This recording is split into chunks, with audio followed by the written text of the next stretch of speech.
Actually చిన్నప్పటి నుంచి నాకు చాలా భయాలు ఉంటాయన్నమాట. దాంట్లో నాకు ఒక టాపిక్ గురించి మాట్లాడాలంటే ఎప్పుడూ చాలా చాలా భయంగా ఉంటుంది. అది ఏం టాపిక్ అంటే ఎక్స్ ఎడ్యుకేషన్.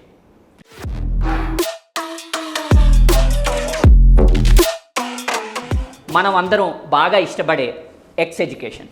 XXX, XX ఎన్ని ఎక్స్ అయినా పెట్టుకోవచ్చు.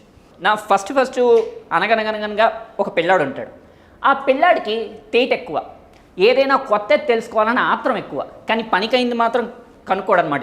ఎప్పుడు పనికిరాందే వాడికి కావాల్సింది. సో ఆ తీటగా నేను ఒకరోజు నార్మల్గా ఏదో చిన్న అప్లికేషన్స్ ఫిల్ చేస్తున్నప్పుడు నేమ్, ఏజ్, జెండర్ /X అని ఉంది. మనకు ఆ జెండర్ పలకడం రాలే, ఆ ఎక్స్ మాత్రం త్వరగా వచ్చేసింది. వెంటనే అప్పుడు ఇది ఏంటి, అసలు ఇది ఎలా ఫిల్ చేయాలి, తెలుసుకోవాలి వెంటనే అని చెప్పి మా నాన్న దగ్గరికి వెళ్ళారు. అప్పుడు మా నాన్న నా ఫ్రెండ్తో నా గురించి ఎలివేషన్ ఇస్తున్నారు. మా కొడుకు తోపు, దమ్ముంటే ఆపు, ఈ రేంజ్లో. ఆ టైంలో నేను వెళ్ళి నాన్న చెప్పరా కన్నా, ఏం కావాలి నీకు, చెప్పు ఏం కావాలి, చాక్లెట్లా? లేదు నాన్న, ఓ డౌట్. చూసారా, డౌట్ అడుగుతున్నారు నా కొడుకు. మై సన్, ఏంటమ్మా నీ డౌటు? నాన్న ఎక్స్ అంటే ఏంటి నాన్న? పక్కనే ఫ్రెండ్, కొడుకన్నా తోపన్నా, కొడుకే దొంగనా కొడుకు అని నవ్వుకుంటూ వెళ్ళిపోయాడు. ఆ రోజు మా నాన్న నాకు పార్థాయ ప్రతిబోధితామని డంగ్ అని వేసుకున్నారంతే. ఆ రోజు అన్ని వేరియేషన్స్ ఉన్నాయని మా నాన్న దగ్గర నాకు అప్పుడే తెలిసి. ఇంకా దాని తర్వాత దాని గురించి నాన్ననైతే అడగడానికి అసలు నాకు ఐడియానే రాలేదు. ఇదంతా అయిపోయాక 10th ఎయిడ్స్ టాపిక్ వచ్చింది. ఓకే, వెరీ గుడ్, ఓకే దీని గురించి తెలుసుకుందాం అని చెప్పి చాలా క్యూరియాసిటీలో ఉన్నాం. అప్పుడు ఆ క్లాస్ స్టార్ట్ అయిందనమాట. ఆవిడ బయాలజీ టీచరు. ఆవిడ చాలా సింపుల్గా ఒకటే చెప్పారు. ఓకే, ఇది ఎందుకు వస్తుందో తెలుసా అని అడిగారు. అబ్బాయిలు, మేడం అందుకు మాత్రమే కాదు, అందుకు కూడా వస్తుంది. ఎందుకు? అందుకు.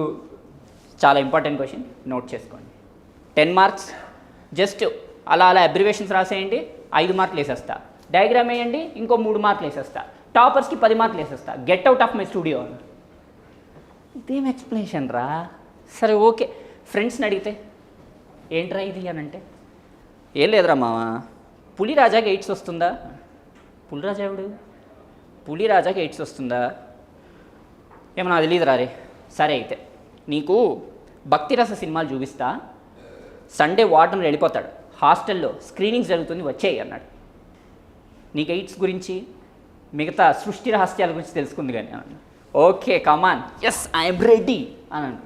అప్పుడు వెళ్ళినప్పుడు డోర్లు అన్నీ మూసేశారు, అన్నీ వేసేశారు, కర్టెన్స్ అన్నీ క్లోజ్ చేసి పక్కడబందీగా ప్లాన్ చేశారు. ఎస్ స్టార్ట్ అయ్యి. చుక్కల్లో చంద్రుడు, చీకట్లో చిలకొట్టుడు, పండురంగుడు, ఒక్కొక్కడికి వైబ్రేషన్ స్టార్ట్ అయింది. అక్కడ ఇంటెన్సిటీ, ఇక్కడ ఇంటెన్సిటీ, ఒక్కడైతే అలా చూస్తాడు, ఒకడైతే, ఇంకోడైతే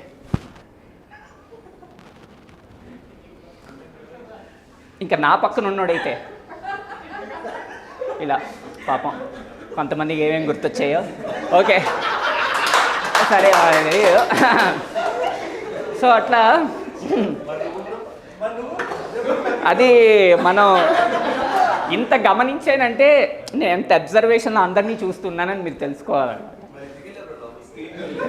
సృష్టి రహస్యం బ్రో. అదే అంటే అదే సృష్టి రహస్యం. సో ఒక్కొక్కడు అలా చూస్తున్నాడు. నా పక్కన ఉన్నాడైతే ఫస్ట్ భుజం మీద తేడా ఉంది. ఓకే పర్లేదు, ఫ్రెండే కదా పర్లేదు. తర్వాత ఇక్కడ ఏంటి నాది ఎగ్జాక్ట్ వెరీ క్లోజ్ ఫ్రెండ్. ఇక్కడ వస్తున్నాడు డీప్ ఫ్రెండ్ ఏంద్రా. తర్వాత ఇక్కడ మళ్ళీ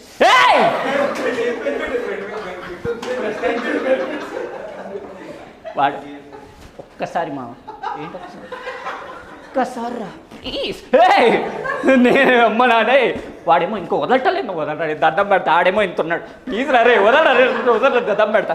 అప్పుడు కట్ చేస్తే గిల్లు సౌండ్ వచ్చింది. సార్ వచ్చారు లోపలికి. షాక్. అక్కడ ఇంటెన్సిటీ. పక్కనే సారు. అందరూ పిన్ డ్రాప్ సైలెంట్. ఆ వాయిస్ మాత్రం వినిపిస్తుంది అక్కడ. సార్ ఇలా చూస్తున్నాడు. ఏం చేస్తున్నారా మీరు? ఏం చీ, ఎందుకురా మర్చిపోయినవన్నీ గుర్తు చేస్తారు? సరే ఫస్ట్ నుంచి పెట్టండి, మళ్ళీ చూద్దాం. సార్ మామ రారా ఇంకా, రే పోరా జంపు.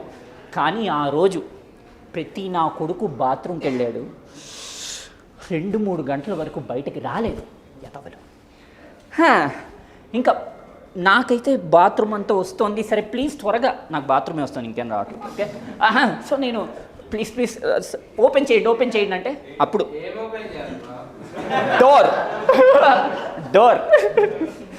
ఓపెన్ చేయండి అంటే అప్పుడు మనోడు ఓపెన్ చేస్తున్నాడు. ఉన్నది ఎదురుగా మా సార్. 2 గంటలు అయింది సార్. 2 గంటలేనా? ఇంకో 2 గంటలు చేసి వస్తా. తెల్లారు అలా అయిపోయింది పరిస్థితి. ఇంకంతే. ఆ చేసిన బ్యాచ్లో చాలామంది పెళ్ళయ్యాక ఫోన్ చేసి, మామ లేవట్లేదురా మామ. ఎలా చేస్తుంది?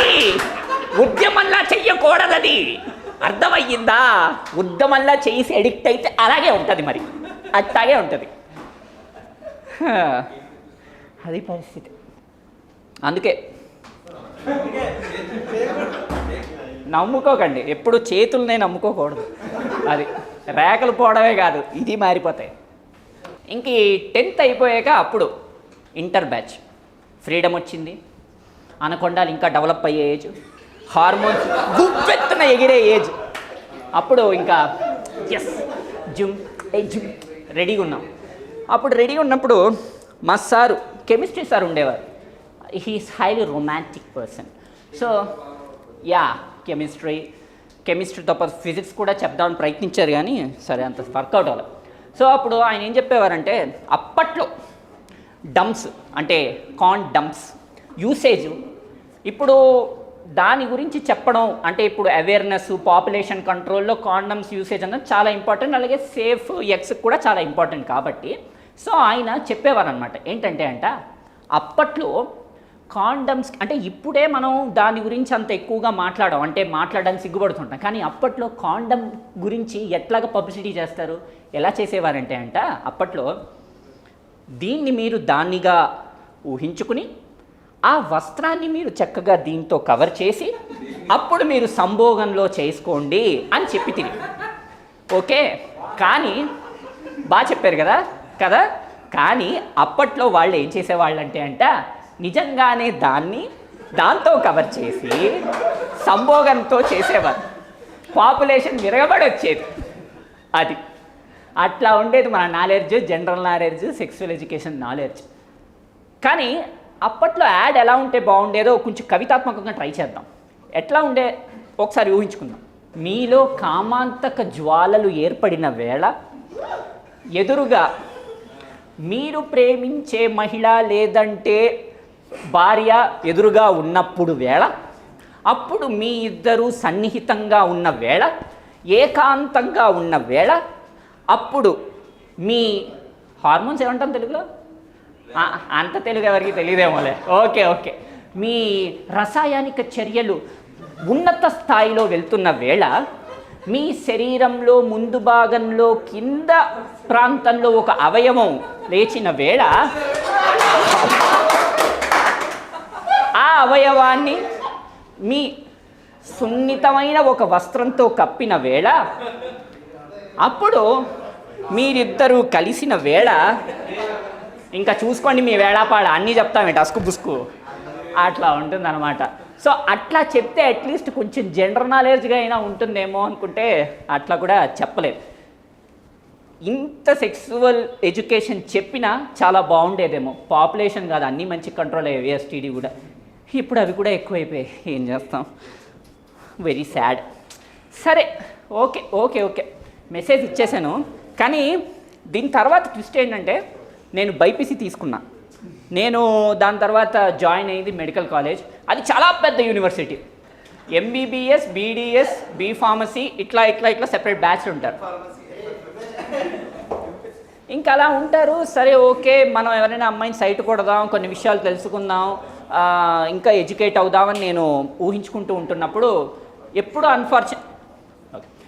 అన్ఫార్చునేట్గా మనకి మన క్లాస్లో అమ్మాయిలు మాత్రం ఎప్పుడు కొంచెం కష్టంగా ఉంటూ ఉంటారు, మనకి కనెక్ట్ అవ్వరు.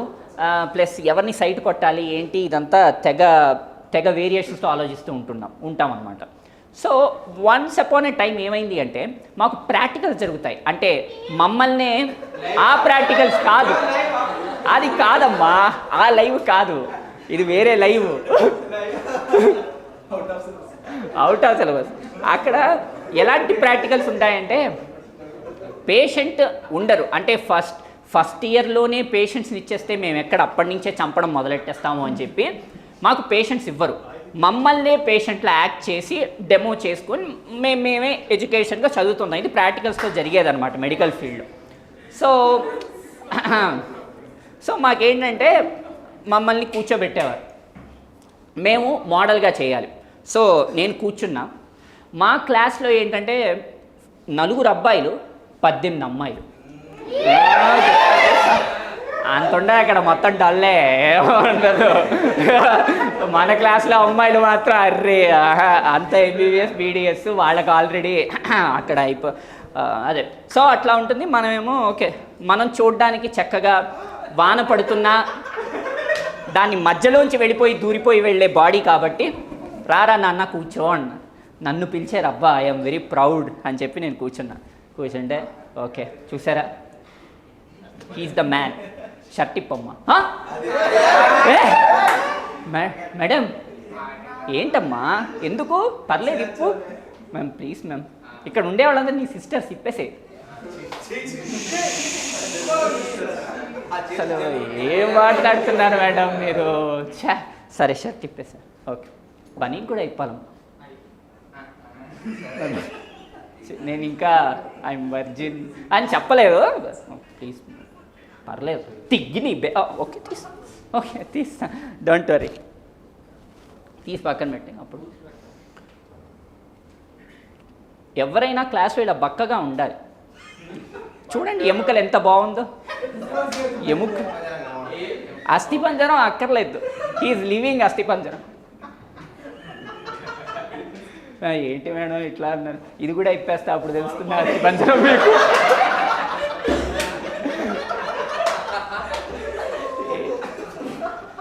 అట్లా అయిపోతుంది. ఇంకా అలాగా కాలేజ్ అవగొట్టేసాక అన్ఫార్చునేట్గా వర్జిన్గా ఉన్నప్పుడే పెళ్ళి అయిపోయింది. సో ఇంకా సరే పెళ్ళయింది. ఇంకా రానే కాదు, ఇంకా శుభవేళ రానే వచ్చింది. గర్భదానం అని, అదే గర్భదానం ఫస్ట్ నైట్. చీకటిగా వచ్చి నా 10th 8th నా డౌట్స్ అన్నీ కలగలిసి వేటు వేయాలి అన్న ఒక రోజు వచ్చిన రోజు. సో అప్పుడు దానికి ముందు ఆ ప్రిపరేషన్ అన్నప్పుడే చాలా హెవీగా ఉంటుందన్నమాట. మా నాన్న అప్పటిదాకా సినిమాల్లో ఏవైనా సీన్ వచ్చిందంటే రే వెళ్ళి మజా తీసుకురా నాన్న, వెళ్ళి మజా తీసుకురారా, ఇప్పుడు ఎందుకు అది అయ్యాక నీ అబ్బా మజా తీసుకురా బే అలా చెప్పే మా నాన్న ఇప్పుడు నా పక్కన కూర్చుని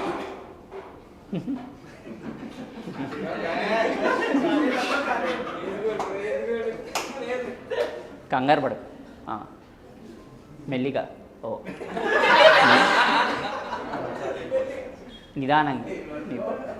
నిదానంగా చిన్నగా, నా చిన్నదే అంటే ఏం చేయాలి నాన్న, చిన్నదే ఓకే. సైజ్ ఇస్ నాట్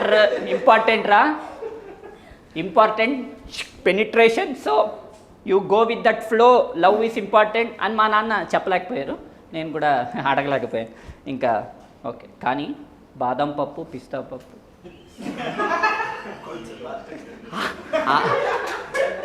అప్పటిదాకా తిన్నావా అని అడగని నాన్న చచ్చేవారా అని కూడా అడగడు.